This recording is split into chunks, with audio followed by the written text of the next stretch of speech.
Hey guys, this is Hearth and welcome back to True Space. Right now we'll be speaking about the full moon in Libra, which is gonna happen then April the 5th, and it's gonna start building up from there. This full moon is gonna basically emphasize the balance and the harmony in our relationship, and it's gonna bring a lot of issues related to fairness, justice, the ability to utilize your scale of justice to balance out the issues and situations within your relationship. You may find yourself seeking more time for peaceful, cooperative interactions with others during this time. Essentially, trying to seek more balance, harmony, because we understand Libra is a cardinal science, and they like to initiate and give birth to thoughts and ideas related to harmony, relationship, marriages, making things more light so we can have fun on a relationship level. This is which makes them different than other air sign. They're ruled by Venus, so this need for conversation, this need for ideas is related around what they love, appreciate, what they like to indulge in, how they like to relate, and the things they like to connect with. Venus, which is also on the negative side, is Lucifer, illusion, and things along this line, which tend to create a lot of illusions when it comes to how Libra conversate in that sense. Because when you think about Libra as an energy itself, that energy is utilized in ideas like liberalism and things along this line to really give the image of fairness, justice, but it's utilized for things like colonialism. It's utilized for things taken over countries, but they put the upfront of fairness and justice, and they're so good with the word, with the way they communicate their morality, how they are more peaceful, how they are more cooperative. But a lot of time we don't see the Venus side of the energy, aka the illusion of it. We just see the how Venus looks beautiful. We understand Venus could be negative as Lucifer, aka the fallen angel, if you will. So during the full moon in Libra, you gotta think about the full moon. The full moon it's a time where we releasing and letting go of a lot of feelings and emotions that we've been building up since we started the new moon in Aries. And the new moon in Aries put us in a position to have a new emotional start, allow ourselves to have a new emotional birth, allow ourselves to be in a new space in our mind so we could focus on giving birth to a passion and desire and initiate a new way of seeing and feeling about it and really fight for this beginning of the spring season, since we're just beginning the new year as opposed to what we would like to celebrate in Christmas and Capricorn season and Aquarius season. Either way, the new moon was all about you starting this passion and desire, this individuality, this image, this God of war idea of yourself, so you can march forward when it comes to April season, literally going from March to April. So it's gonna be quite interesting. So the new moon demanded you to have like a lot of passion, because you gotta think about all the planets. We had Jupiter. Jupiter demanded you to expand, extract knowledge and wisdom. Jupiter is the father, so it's forcing you to learn about this passion, this desire, this what this individuality, go through experience, fighting for what you believe in, your faith, who you are. We have Karya in here, the wounded healer, allowing us to really deal with our wounds when it comes to our vulnerabilities and how can we go about expressing our individuality and deal with the issues related to it. Karyan allowed us really through this journey along with Jupiter to not only to expand but also heal and figure out new ways we could approach our passions and desires, our individuality, how we see ourselves. The first house deal with our personal issues. It deal with also our childhood too, because a lot of times we don't understand how we look at life through our child drama or childhood ways, which you could see in astrology through your first house, aka what's going on with your first house, what's your ascendant sign. And so the new moon in Aries was basically You can think about it this way: the new moon allowed us to give birth to this passion of desire, aka this new brain and nervous system signal through our first house, aka Aries. That's why it was the head.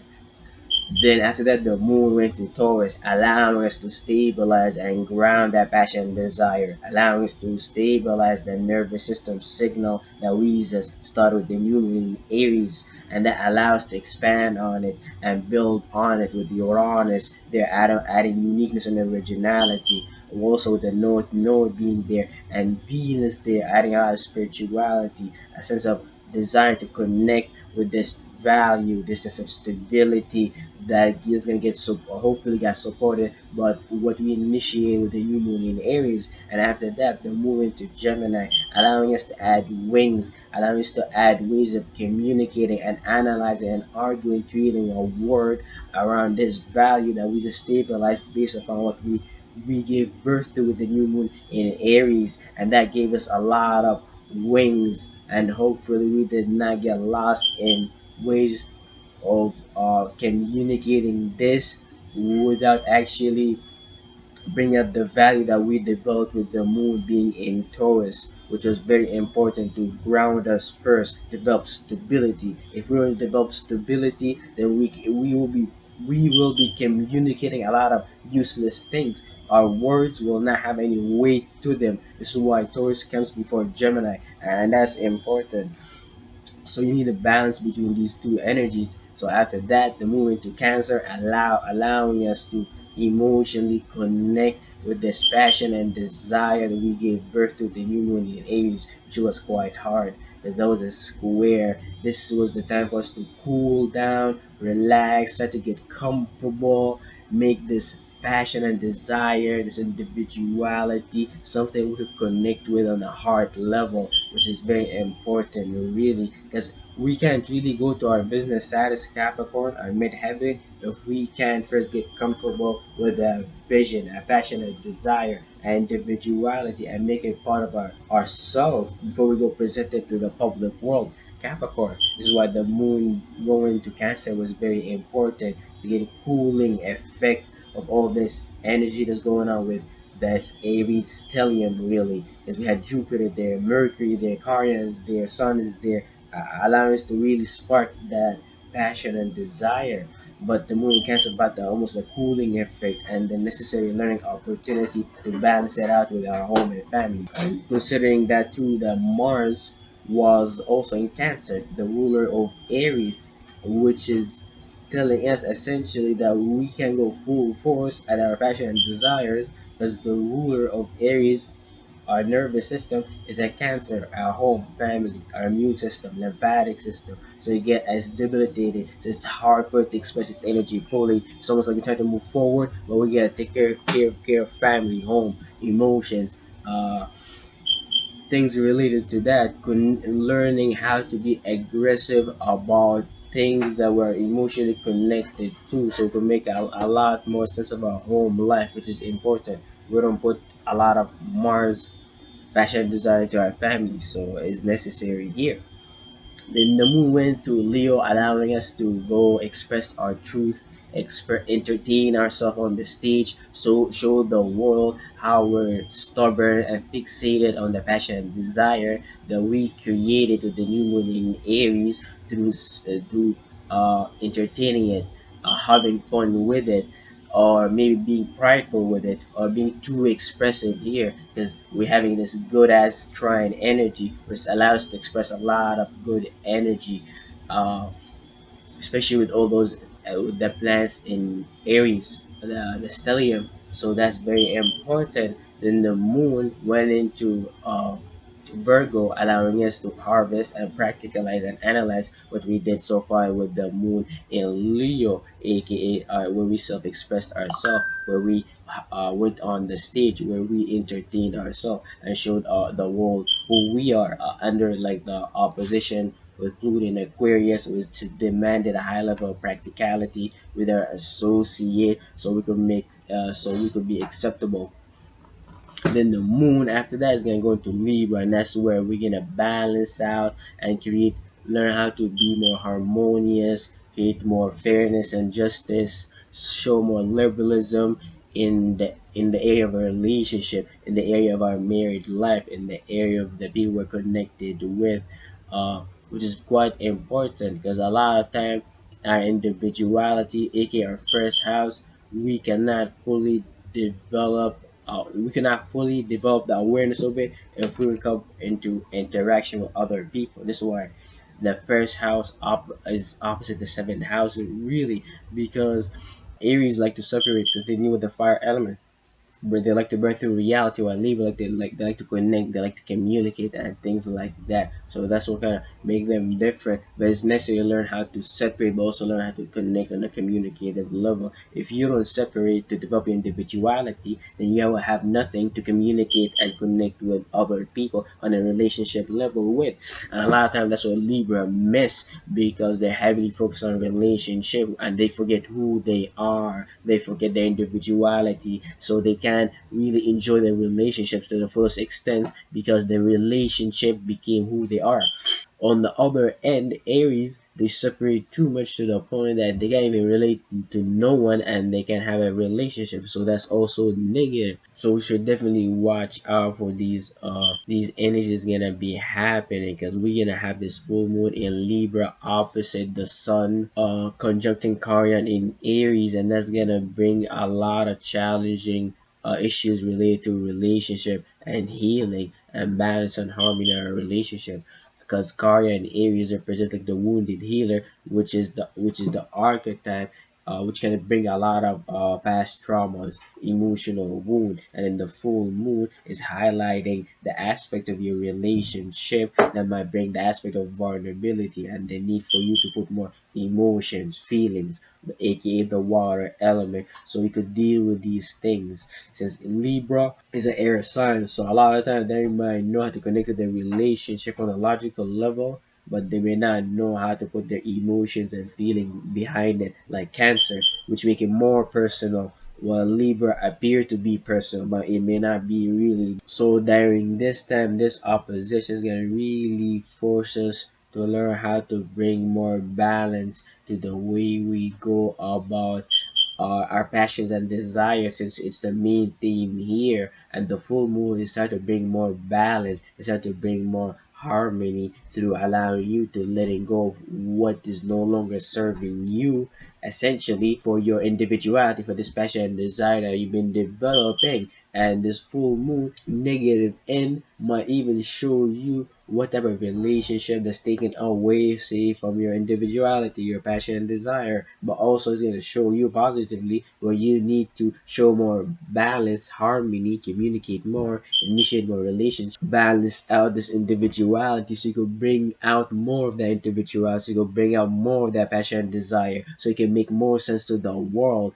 Because if we can't socialize our passion and desires, then they're gonna stay there. It's gonna stay in our head, essentially, aka our first house. Very strong, and you want to pay attention because this is the beginning of like the new year, and you want to have a good start by making sure this passion desire, this beginning of spring that you want, could really get accepted in your social life. Your friends could like see it. It's communicative. It looks fair. People could take part of it. It's cooperative. It looks has a lot of ideas of liberalism into it, but it's also individualized. It's not just too liberal. It's not too cooperative. It's strong. It can stand its own idea. The right balance between the right wing and the left wing, essentially. But also during this full moon in Libra, we're gonna experience other energies, the square with Mars in Cancer. So as we're emotionally letting go and releasing, and to create more balance in our relationship, how we create fairness and justice in that area, in whatever area of life you have, with learning opportunity, tension going on with where your passion and desire is being right now at, because Mars is in Cancer, or your passion and desires are debilitated. You don't have a lot of energy to put into your family, your home, domestic issue. So now with the moon being in Libra, squaring Mars in Cancer, and the moon naturally rule Cancer, you may need to figure out ways of bringing more balance and harmony through logic and communication, as opposed to being passionate and and aggressive about your family and home, since Mars is debilitated here, so you don't have a lot of energy. But the moon here in Libra it could help you support that area of life. But obviously necessary to add more of that energy of connecting emotionally, which is why Mars is adding more passion and desire, so you can get to do it, but it's hard to do it. And the moon, being the ruler of Cancer, is allowing you to add the energy of the moon, but in a square way to create learning opportunity. But the moon, your emotion is being pushed through the realm of logical communication, through the realm of balance and harmony, as opposed to being so emotional. And that's interesting because this is gonna help you almost get out of the water, if you will, if you don't have the strength, the passion, and desire to do it. And we're gonna also have Mercury entering Taurus, which is gonna be sextile Saturn and Pisces, and that's gonna be also good too. So as we're experiencing all this Libra energy, our thoughts and ideas, the way we analyze things, aka Mercury, is gonna go into Taurus, which is gonna be focused on stability, security, what makes sense. So that's where our mind is gonna be, and it's gonna be sextiling Mars, Saturn, and Pisces, which can allow us to see opportunity on how we could take this sense of stability that we are developing in our subconscious mind through learning how to be responsible and creating restrictions and boundaries, which with the way we utilize our dreams and our illusion, aka Saturn and Pisces, and that will allow us with Mercury and Taurus to develop the practical mindset, the working mindset to go after this long-term plan that we see in our mind. So this is a good sextile, which is gonna help you to really get to work essentially and develop more stability, especially since the full moon is gonna happen in the air, in the air sign. So you could think about Mercury in Taurus bringing more sense of stability, a more sense of groundness. So you don't. So your ideas, your mentalities, your thoughts and feelings don't fly off too far to the realm of just balancing things out, making things too harmonious and things along this line. Full moon in Libra is gonna also have a nice trine to Pluto in Aquarius. And what is Pluto in Aquarius? Pluto in Aquarius is all about taking power and control of what's happening when it comes to the way we associate, the way we communicate in, say, the internet. When it comes to the people we're in a group with, friends with, Aquarius, they deal with technology, they deal with progressing the world. So Pluto being here is transforming with the way we go about controlling these things, who we associate with, the people we network with, the information we allow in our mind, in our world, and things along this line. And I bet everybody's experiencing the heavy energy of Pluto in Aquarius, how everything's gonna get transformed when it comes to the mental realm, into when it comes to the ideas realm, when it comes to the way we go about association, with the way we go about joining or associating with different political groups or governmental groups. It's going to be like a whole transformation, and this stride is allowing you to create opportunity on how can you say take advantage of what's happening right now. So since we start with the new moon in Aries, where you initiate this passion and desire, and this full moon in Libra is forcing you to now start this emotional letting go sequence, so you could let go of what's no longer serving that passion and desire that's very important for you, with the right relationship, not the negative relationship. So now with the trine in Pluto, you could create opportunity based upon what's happening in that. Pluto is a generational planet, and it allow us to jump into a higher dimension of reality by looking at it. So by looking at it, we could understand, oh shit, look, all these things getting transformed, all these power control issues, all this purging, all this detoxification with Pluto is happening in the realm of association, the realm of technology, the realm of AI, all type of things. So now with the moon in Libra, we could now let go of what no longer serving us emotionally, for the sake of making sure that we could utilize things that's being happening right now with Pluto and Aquarius to take opportunities. But sometimes we should learn how not to get lost with all these opportunities that's gonna be created, since we're dealing here with the air element, and it's gonna be, we're dealing with Libra, a sign that deal with relationship, marriages, contracts. And the last thing, we don't want to create the wrong contracts, the wrong marriages, the wrong relationships based upon the opportunities that Pluto and Aquarius that it created for everybody in society. Please like, subscribe, and we have more videos coming.